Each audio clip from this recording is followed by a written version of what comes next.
talk to you about an important topic, bullying, and how we have used art and technology to address this within our schools. We are also here to talk to you about how we have used this art and technology to inspire our students to take the lead to create change. But first, I want to start by asking you a question. How many of you have told yourself today that you matter? I'm going to assume that most of us answered no to this.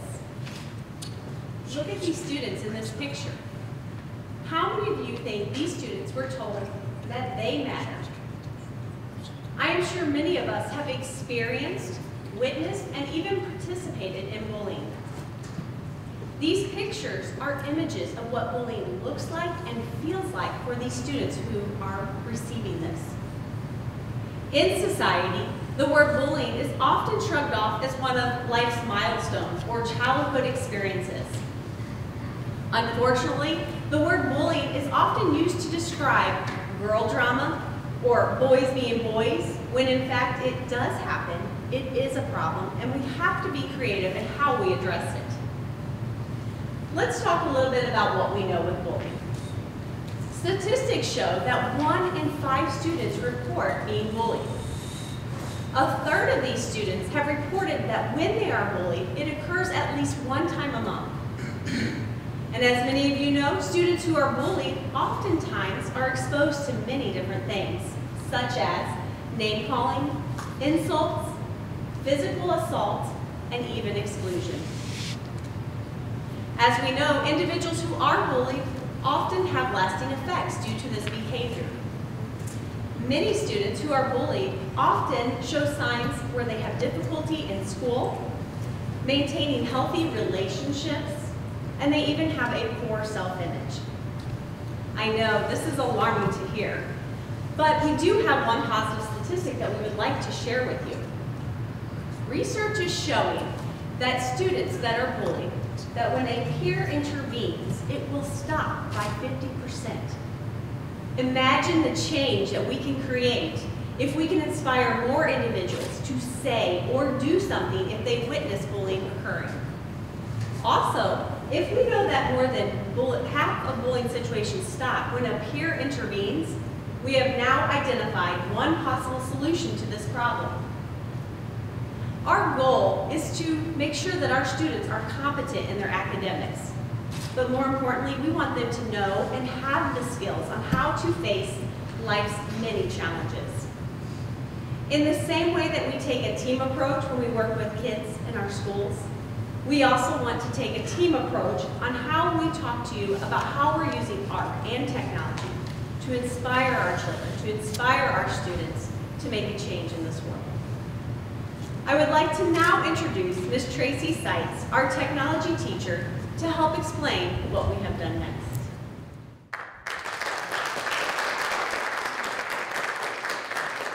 Amy said we work at Hillsboro Intermediate, a 5th and 6th grade building with approximately 550 students. With this generation having access to technology since birth, we realized we needed to take a different approach when discussing bullying than we have in the past. As educators, we see the negative effects that social media can play into this, especially when coupled with adolescent behavior. We know we have to change with the times, finding ways to connect with our students that is real to them. We have seen an increase of concerns with social media in our building, and we are wanting to show our students how we can show them the negative, but more importantly, show them the positive. So we set out to create a video to tell a story to get our students talking. And we really wanted to include them in the storytelling process as well, because in reality, this is their story to tell. So our character council, it's comprised of about 50 5th and 6th grade students. They host a no name calling week in our building every single year. And this year, we want to help them kick off that week by sending a powerful message and again, showing our student body how social media can be used for social good. So we started the process by meeting with a focus group from our character council because we needed to hear from them. What is bullying?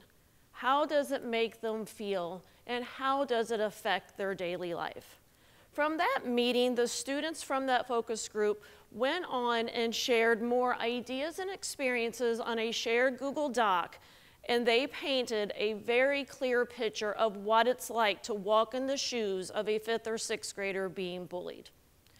I took that information and started organizing and helping them set the stage to create a video.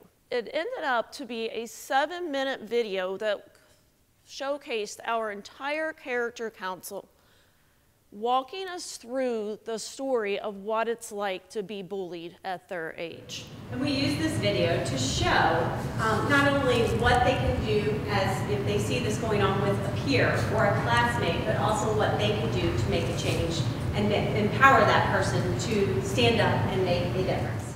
Because we knew when we were creating the video that we needed to catch the viewer's attention quickly, because really, who sits and watches an entire 7-minute video? Not many people. But I am here to tell you, these kids, they've taught me so much, and it is worth watching this video till the very end. We knew we needed to capture the viewer's attention and get them to see how it felt to be bullied.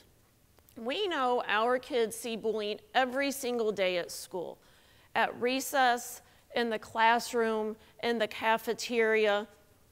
We know it's everywhere. But what they don't necessarily see is the emotional toll that it takes on the victim. So to get our viewers' attention, we wanted to take them through and show them what it looked like to be excluded, lonely, and feeling worthless. But our character council didn't want to stop there. They wanted to end on a happy note and send a very positive message, in that we are all in this together, that indeed, I matter, and you matter, and we matter. In this part of the video, our students did a phenomenal job doing some speaking parts because they wanted to get that positive message out about how everyone matters. They wanted that person to feel like we were sitting in this room with them, having a conversation personally with them. Their end goal was to have the viewer watch our video and find comfort, strength, and power to get help with whatever situation they were faced with. We would like to show you a portion of that video now.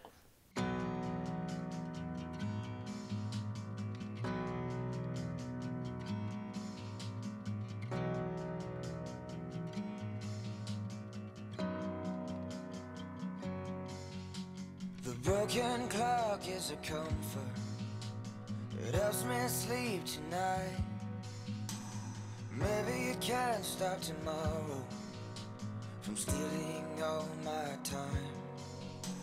And I am here still waiting, though I still have my doubts. I am damaged at best, like you've already figured out. I'm falling apart, I'm barely breathing, with a broken heart that's still bleeding.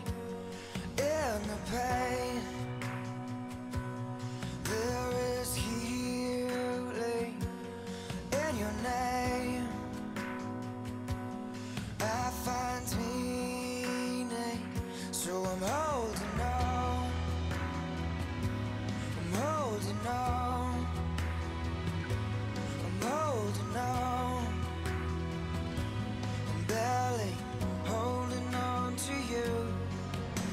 The broken locks were a warning, you got inside my head. I tried my best to be guarded, I'm an open book instead.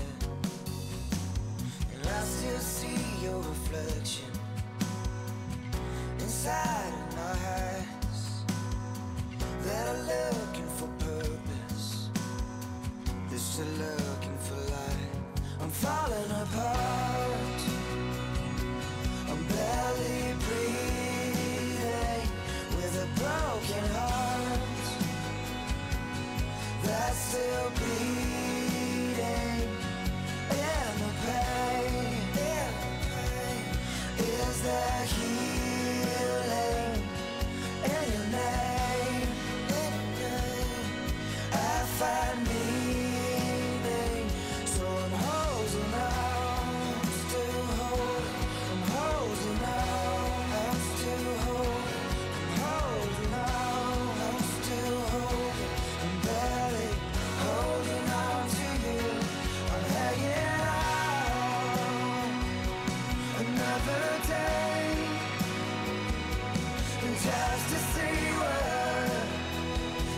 Broken lights on the freeway left me here alone. I may have lost my way now, haven't forgotten my way home. I'm falling apart, I'm barely breathing, with a broken heart that's still beating in the pain. There is healing in your name. I find meaning, so I'm holding on to hope. When I watch this video to this day, I might have watched this a few 100,000 times, but it still touches my heart every time that I watch it. Because who knew such a simple video could have such a powerful impact? Once we put it out there, our entire student body was talking. They were starting those hard conversations to have. They were talking about how words really do hurt. And it didn't stay within our walls. We pushed this out on our district Facebook page, and it went viral, which was another good point to show the kids how things can go viral. But friends were sharing, family was sharing, colleagues were sharing, and it even got the attention of Fox 2 News. They came down and interviewed our students and helped spread our story a bit more by putting a part of it on their evening broadcast. It's just amazing. So, as a result, from our video, we got communities talking about conversations and topics that need to be discussed. The feedback we have received has been overwhelming and phenomenal. We have parents that are taking the time to watch this video with their children to get that conversation started. We've had adults sharing their personal experiences when they were bullied. And we have educators from all over the world using our video in their classrooms to, again, get those conversations started that needs to be started. It's been a wonderfully overwhelming ride because to date, in total, we have started over 170,000 conversations about bullying and mental health. Who knew Hillsboro, Missouri could have this impact? But it didn't stop there. Our students were so inspired from the video and all the feedback they received, they were wanting to know what else they could do. So now I would like to introduce Katie Ryder as she is going to walk us through where we have gone from here. So we ended our video with spread kindness like confetti. We gave each of our students a challenge in their classroom to do a random act of kindness within our school. But our students took it a step further, and they came to us numerous times with many ideas on what they can do to make our school a positive community that they want to be in. This is their school. We talk to them all the time. This is your school. We want you to feel welcome, loved. They hear this every day. One of the things that we go into the classroom to talk about is being an upstander. An upstander is someone that, when they see bullying, they stand up to what they do. So our students have several initiatives that they had started, but rather than hearing it from me, I'm going to have you hear it from our students. So I'm going to welcome Ms. Kate Caldwell and Mr. Nicholas Marchetti. My friend and I will be talking to you about some programs that we have started. Now you're probably wondering what Note Ninjas are. We are a group of 5th and 6th graders that secretly hand out notes to kids in our school to make them feel better about their self-image. Now this program began because a group of my friends and I had actually been in the victim's shoes of being bullied. And we did not want other people to feel the way we felt. For instance, feeling left out, feeling alone, feeling like we couldn't talk to anyone about it. So we went to our counselors and talked to them about starting a club or group to make other people feel welcome even more in our school and to help them out with bullying. And no, we are not a group of kids running around dressed up like ninjas with masks on. We meet up every Tuesday during lunch. That's when we make the notes, talk about what we're going to do next, and after we finish those notes, we hand them out to the teachers so they can randomly pick out a student that thinks is struggling or stressed or having a bad day. And my friend and I are hoping to see this go a really long way, not just only staying in our school district, but going to so many more, making not only kids but even adults not feel left out, not feeling like they're in an uncomfortable situation, not feeling like they can talk to anyone. An experience I had found was a kid had found a note in his book, and Miss Moses, our librarian, had asked him if he wanted to pass it on or keep it, and he chose to pass it on, which I found really, really inspiring. And then these are a couple examples of notes that we've made at lunch. And as you can tell, they're different handwriting coming from different people, and something that we try and focus on is not really making it a personal situation, but making it general and empowering. And now here is Nick talking about another program that we've started. Hi. Hi, my name is Nicholas Marchetti. I am from Hillsboro R3 School District, and like Kate, I am a 6th grader. You're probably wondering what the Speak Up Club is. The Speak Up Club is a group of kids that just want to spread kindness throughout the whole school. And they just want to get the whole school involved so that they can just spread kindness throughout the school and know that they're not alone. From the creators of the Speak Up Club, here comes the bulletin board. The group comes up with scenarios that kids can relate to in everyday life. And at the top of it, it will say, what would you do? So kids could put sticky notes under each scenario, and after 1 or 2 weeks, we would switch out the scenarios and pick the top one of each of the scenarios.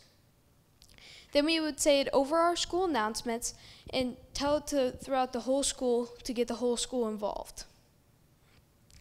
We come up with the scenarios by just meeting with the group once or twice a week and just come up with scenarios that kids can relate to and just spread kindness throughout the school.